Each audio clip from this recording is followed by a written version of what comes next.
भाजपच्या बालेकिल्ल्यामध्ये राष्ट्रवादी चिंतन शिबिर घेणार आहे। स्थानिक स्वराज्य संस्थांच्या निवडणुका डोळ्यासमोर ठेवून राष्ट्रवादीने हे चिंतन शिबिर आयोजित केलेले आहे।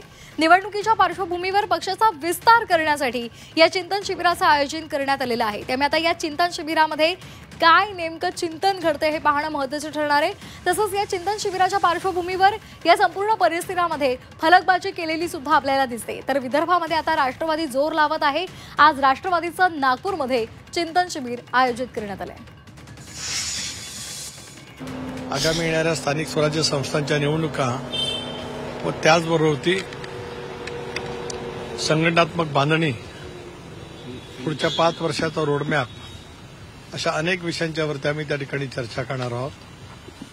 पक्षाच्या प्रमुख काही नेतृत्वाखाली वेगवेगळे आम्ही ग्रुप्स त्या ठिकाणी करणार आहोत आणि त्याच्या माध्यमातून वेगवेगळे विषय त्यांच्यासोबत दिलेले आहेत आणि त्यामध्ये शिबिरार्थी जे आज प्रतिनिधी सहभागी झालेले आहेत त्यांचं सुद्धा संघटन आणि त्या विषयावरती नेमकं काय म्हणणं आहे, पक्षाने नेमक्या कशा पद्धतीने वाटचाल करावी, याच पद्धतीचं विचार मंथन आपल्याला या शिबिराच्या माध्यमातून पाहायला मिळेल।